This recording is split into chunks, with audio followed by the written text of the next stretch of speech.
Hey, what's up, everyone? This is AJ, your host of the Startup Junkie, and welcome to today's show. All right, and I got to say, today's show is very special indeed because it addresses a fundamental fact about how to fund your business.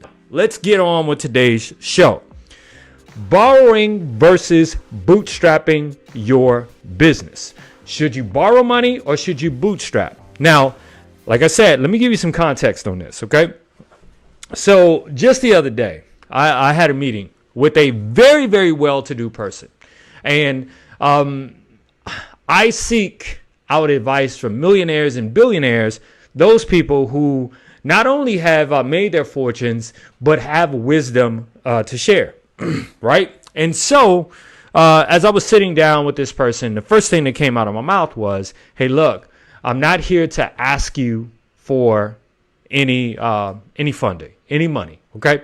I'm really seeking your advice on a couple of moves I want to make with our company and the direction because, you know, I value your opinion.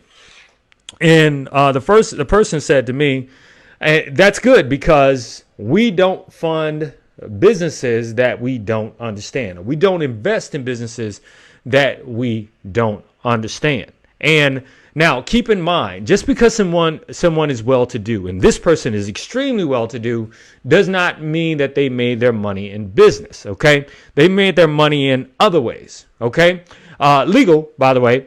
They made their money in other ways, but yet they thought that maybe because I've never asked them for anything that maybe I was propositioning them or positioning them to ask them for to fund a project, right? But that was not the case. So I had to explain to them a series of things, and which I'm not going to bore you, but I'm going to explain a little bit about before we get deeper into the topic about how private equity works, right? Private equity firms work. And you'll appreciate this because a lot of people don't know how private equity funds work. They don't know about Series A, Series B, Series C funding. They don't know how IPOs. There are a bunch of different things that people honestly don't know how it works. But truthfully, a lot of the stuff as a small SMB, small to mid-sized enterprise, you really, well, maybe mid, you really don't need to know how it works if you're just doing your thing. And that's creating a business to start generating some additional wealth, some revenue for yourself, and hopefully building something that you can scale and that you can pass on to your kids. Now, this is how private equity works. Okay, so I literally had to explain this to this person because, again, I said they're not a business person. Okay, the person said to me, we do not invest or fund anything that we don't understand. Okay, fine. Don't need any money from you. Good. Also, we would want to have a say in what happens in the day-to-day operations of your business. Well, and I'm thinking to myself, well, say if you did decide to fund it, but you don't know my business, how could you have a say on what goes on in the day-to-day operations of my business? Truthfully, you would not, okay? You would not because, again, you don't understand what it is that I do, okay? So now I explained to the person how private equity works. So basically, I want you to follow me. Like, this is probably the most general illustration or example of how private equity works. Okay, here we go. So let's just say if maybe 5 people get together and they say, we want to create a private equity firm, right? And, maybe one person specializes in real estate, one person specializes in technology, one person specializes in healthcare, another person specializes in something else, right? And so basically, those 5 people become, when they open the private equity firm, they become what is called GPs or general partners, right? But just because they're a general partner doesn't necessarily mean that they have the money to go out and start funding businesses or investing in businesses or purchasing businesses or whatever that is, right? So what they need is the funding. And so what they do is, besides hiring what they call junior partners under them, right? People that help them in the day-to-day operations that go out and help them secure the funding. But the GPs, the general partners, they're the ish, okay? They're the main people that are driving this, right? But what the GPs do is go out and find funding. Now, the people or organizations that fund them are called LPs, which are limited partners, okay? A limited partner could be a university endowment fund. It could be a sovereign wealth fund, which is an investment fund that's owned, say, by the state, or it could be a pension plan, okay? And oftentimes, if you worked on a job, your pension plan invest in various companies and stocks and stuff, and then oftentimes they do it through private equity firms. So they're the GPs and they're the LPs. Now, say if the GPs, they've had a goal of raising $1 billion, right? They raise $1 billion to these LPs, which are the funders, right? And of the $1 billion, they raise the entire $1 billion, and then the GPs take the $1 billion and invest in, say, 5 companies, right? And say 200 million here, 500 million there, whatever it equates to as spreading out equally $1 billion, right? Now, keep in mind, this is a very, very general example of how private equity works, right?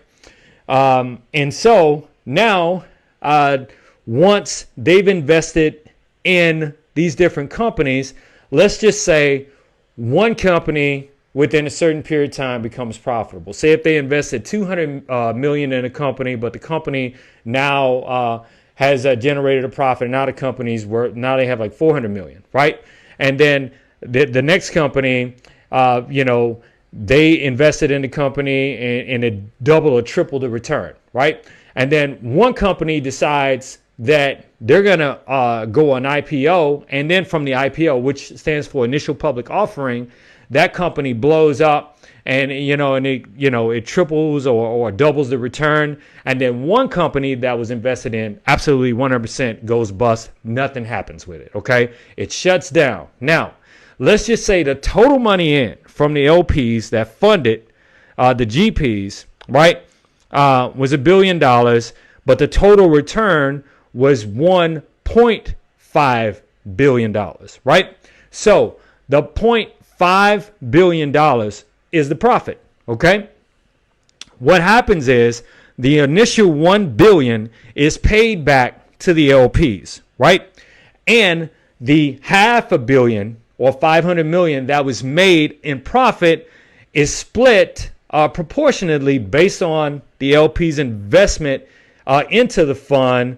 80% of that $500 million goes to the LPs, and the other 20%, because they orchestrated all the work, goes to the actual private equity fund managers. In other words, the GPs. Okay, and so that's how it works, and that is how a lot of businesses, well-known businesses, get funds, or private equity firms invest in them. Okay, but that's not the case. You don't have to be worried about that. But you might say, AJ, why are you using this example of private equity, right?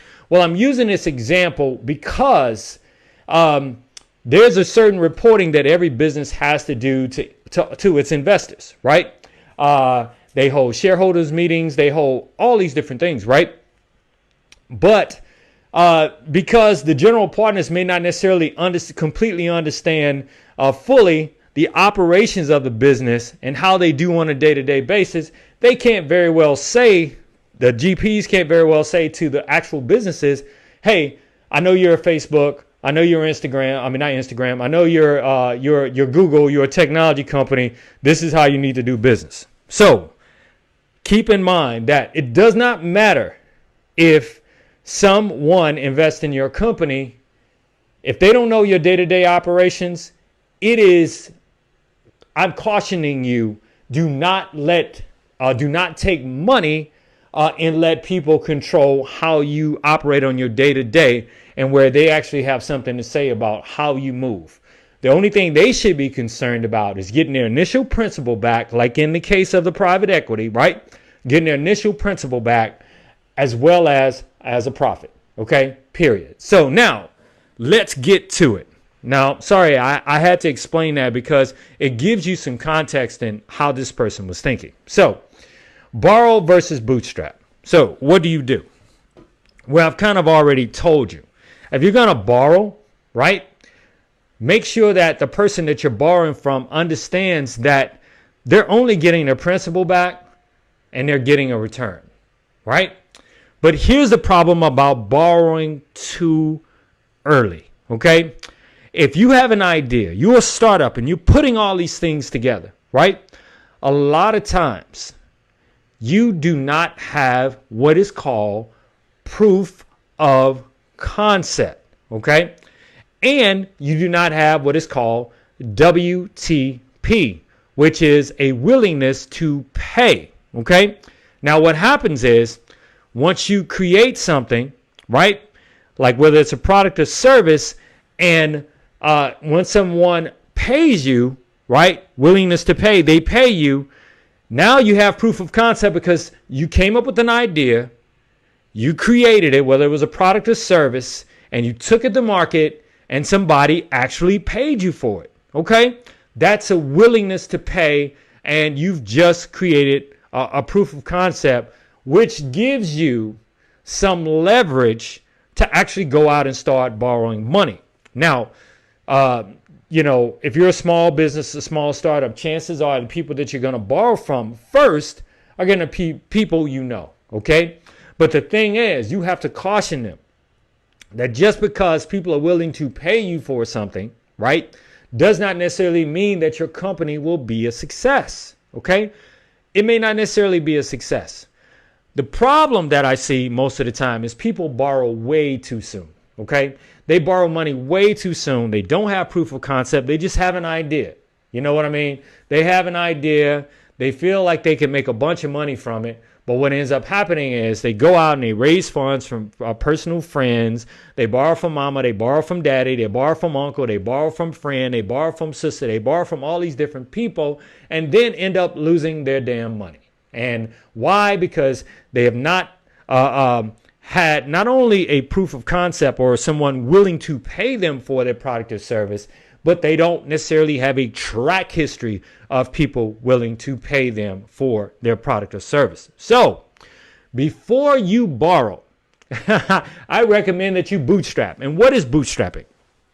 Well, by definition, or loosely, just to give it to you loosely, in general, bootstrapping is basically come out of your own pocket to start a business, a startup, to create a product or service. And it's also getting people investing their time. They believe in your mission and your vision, which, by the way, if you don't have a mission or a vision and you can't show a vision to the people in whom you're trying to ask for their help, then no one's going to follow you. But if you have a mission and a vision and people start following you, then offering them a very small piece of equity in the company that you are creating, will actually help you save on the most expensive costs which actually burns through your cash more than anything. That's human labor. Okay. That's labor. So bootstrapping is coming out of your own pocket and building your organization with people that are of like mind that will actually help you do what it is you say you want to do. But you got to give them something, right? Remember, as I've shared with you before, a lot of companies have offered even secretaries a very small stake in the company. I think, what they say, Facebook or some of these other companies, these tech companies, some of their secretaries are multimillionaires because they gave their time and their energy and their effort, their sweat equity during a time when there was absolutely no money, okay? But they gave it freely and it paid off. So, suffix all that to say, do you borrow or do you bootstrap? Here is my recommendation to you, okay? Always bootstrap first. Once you get proof of concept, which is a willingness to pay, a WTP, a willingness to pay. In other words, customers are willing to pay you for your product or service over a period of time, and only you can determine what that period of time is. Then you start thinking about taking on partners or limited partners or silent partners. But when you take them on, make it clear in contracts that we are giving you not only your principal back. Say, for example, a principal is if they lend you $100,000, the principal is $100,000. Okay, they lend you $100,000, the principal is $100,000, and we're going to give you in a set period of time. Not only we're going to give you your principal back, but we're also going to give you a payout, which would be your principal plus interest.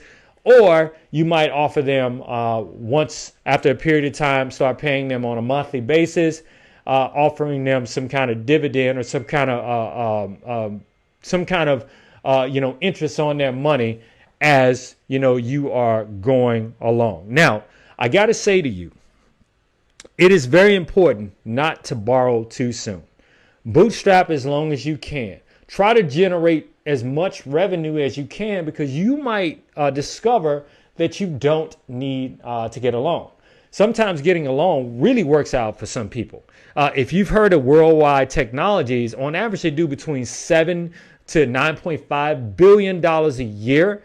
They are the largest African-American owned company in this country. Worldwide Technologies, David Stewart, okay, was a founder, and this company started back in I think the 80s, right? But billionaire, you got people like Robert F. Smith, you got David Stewart, you have all these different people. But let me tell you about David Stewart. David Stewart actually borrowed $100,000 to start his company, Worldwide Technologies, and guess what? It didn't even go well for him, because I remember seeing an interview where he said that, hey, as I was walking out and it was lunchtime, my car got repossessed, but I had to tell all of the employees that, they just picking my car up for service, right? So make sure that before you decide to borrow, especially if you're hitting up friends, mama, daddy, papa, sister, uncle, whatever, make sure that you have proof of concept. In other words, your product or service can sell and does sell, and you have willingness to pay. You have done your market research, and there are people out there willing to pay you, but not only willing to pay you, but they are paying you. So you have something, or at least some kind of leverage when you're going into a negotiation to talk about the potential growth of your company if you decide to borrow. Now, I'm not going to get too deep like I did a little bit on private equity, which that was a very general illustration of how private equity works. But as far as Series A, Series B funding, all the different ways that technology companies get funded, you don't need all that, okay? If you are an entrepreneur doing your own thing, you just have to know what it is that you're doing and what value you're creating and who your target audience is and whether or not you can achieve proof of concept and whether or not they're willing to pay. All right, so that said, I'm AJ, your host of the Startup Junkie. Be sure to check out our show every Monday and Wednesday right here on this social platform or any other social platform, because we do syndicate. And be sure to check out the podcast, the Startup Junkie live podcast on iTunes, Spotify, as well as TuneIn. And until next time, okay? Until next time, remember that, it really doesn't take a lot to make your dream come true, okay? It really doesn't. What it really takes, it takes a belief, it takes a mission, it takes a vision, and it takes hard work. Until next time, everyone, take care, y'all.